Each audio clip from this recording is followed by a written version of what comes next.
Communication 532 Approaches to Media Technology, Communication Updates and Fundamentals Chapter Summary, number 16.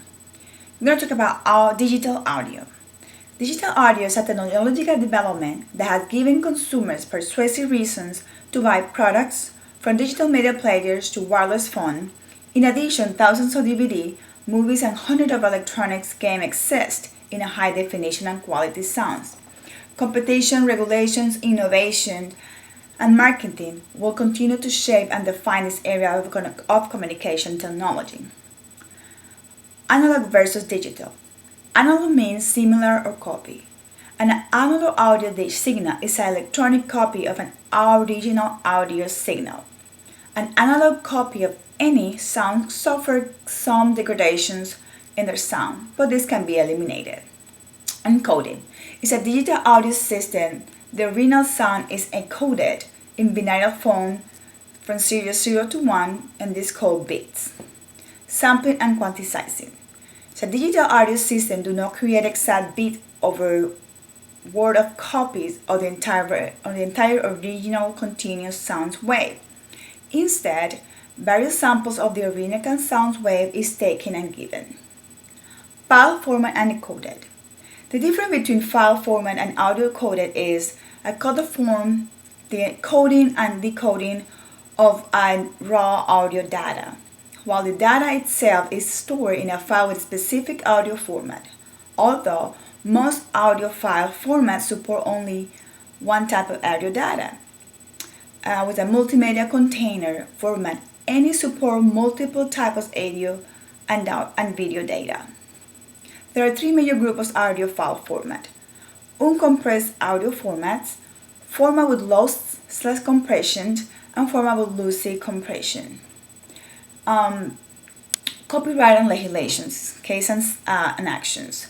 There are several legislations to prevent unauthorized copy of copyrighted audio productions and safeguard earnings and performance and producers. We had the Audio Home Recording Act of 1992, the Digital Performance Right and Sound Recording Act of 1995, No Electronic Theft Law of 1997, Digital Millennium Copyright Act of 1998. All these legislations are also to prevent criminals for copywriter, also to punish them to be able to stop these criminal acts. Digital Right Management, the DRM. This handles the description, layering, analysis, valuation, trading, and monitoring of the right held over the digital work. The two most prominent are Apple Fairplay and Microsoft Windows Media Players. A case like the MGM versus Grokster was a victory for the media industry and the P2P, peer-to-peer companies. This case, Grokster has to pay $50 million in compensations and also stop their operations. U.S. Department of Justice operation and the RIAA lawsuits. The Department of Justice Computer Crime and Intellectual Property Section, the CCIPS, is responsible for coordinating and investigating violation of the U.S. Copyright Act, the Digital Millennium Copyright Act, and many others. The RIAA provides assistance of the Department of Justice and FBI in their investigation by identifying music pirates and shutting down their operations. Digital audio technology. We have the digital audio tape, the compact disc, and the MP3. The DAT, which is the digital audio tape, is a recording medium that spans technology, gulf between analog and digital. DAT has not been very popular outside of professional and semi-professional audio and music recording. The prospect of the perfect digital copy of copyright material was sufficient to the music industry in the United States to forward the passage of the Audio Home Recording Act of 1992, creating the DAT tax. Compact disc. Engineering developed the CD sold lately for the purpose of sound quality over the LPs, and analog cassette. After the introduction of the CD player, consumers became too aware of the quick random access quality of the optical disc system. The MP3 players. Before the MP3 players, computer users were recording, downloading, and playing high-quality sound file using an uncompressed codec called WAV. Wireless digital media. The first use of wireless digital media player was transfer music format without connecting to a computer. Multiple companies are taking the wireless digital media concept to a different and next level. Hard disk Jukebox digital media players.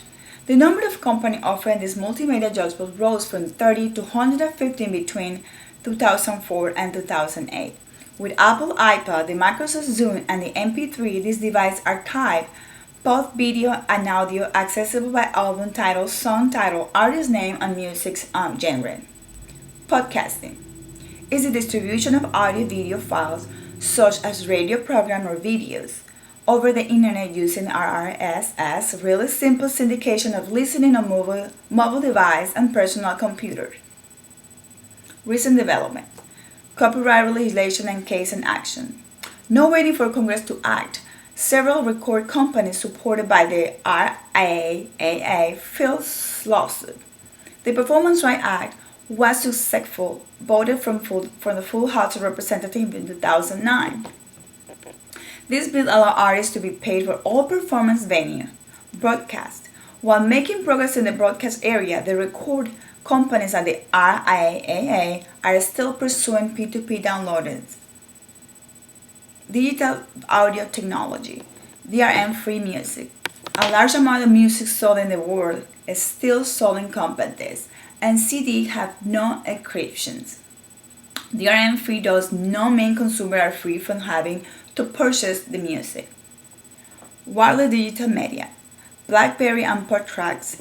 The PureTrack Mobile Edition music store from BlackBerry is a digital music service developed exclusively for wireless handheld using DRM-free, AAC, and AAC+. AT&T Wireless and Napster eMusic.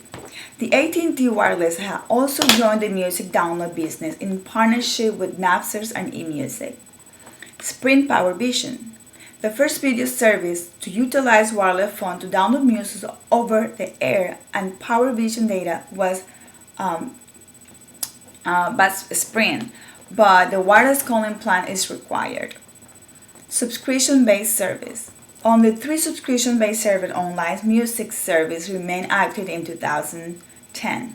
Napster, Rhapsody, SoundPass.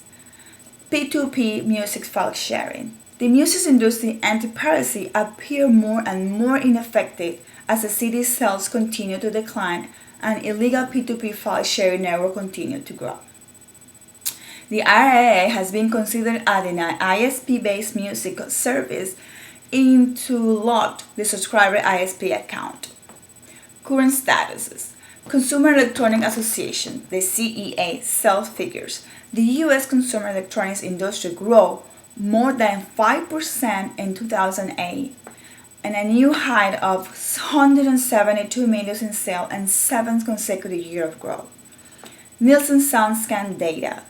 The sales sources for the Billboard Music chart tracks sales of music and video produced throughout the United States and Canada. Sales data is collected from over 14,000 outlets, including brick and mortar merchant online retailers and performance venues. The IFPI Digital Music Report is the International Federation on the Phonography.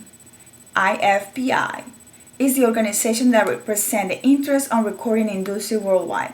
The IFPI is based in London and represents more than 1,450 record companies, large and small, in 75 different countries. Factors to watch. We have Apple. Apple had purchased lalala.com, the first free fully licensed service to install and provide anywhere webcast access to consumers. Spotify and RDO. Spotify uses a legal proprietary P2P system in which users store music in folder on their computer or strip that music to others when requested. Social music and playlist service. Instead of selling recorded music, they can use music to sell range or related extra form online advertisement to mobile phone packaged music. For sharing, users created playlists to enable reviews and comment to social media site, keep music fans up to date on the music services. File sharing. The big four records labels and the RIAA have sued thousands of P2P users, and file sharing is still up. The label beat the Pirate Bay, and the P2P network is in court, and file sharing is still up. Two factors to watch: the Pirate Bay and the increased involvement of ISPs. The Pirate Bay appeal case of future lawsuits and intervention by government and copyright holders to P2P activities. Increased involvement of the ISP. ISP is monitoring the customer activity via software like CVU. Is gaining support domestically and internationally, and is being pushed by the RIAA and the recording industry. My final questions of my summary of Chapter 16 are: which digital audio technology and company will survive? And how long? For how long? Do you think Apple will continue developing new innovation technologies? Do you see this new innovation will keep growing, and how they will be accepted by consumers according to the economy? Do you think an Apple products will become more accessible to consumers? Do you know anyone that is against buying any Apple product, and do you know why? My name is Luz Brown, and thank you for your attendance.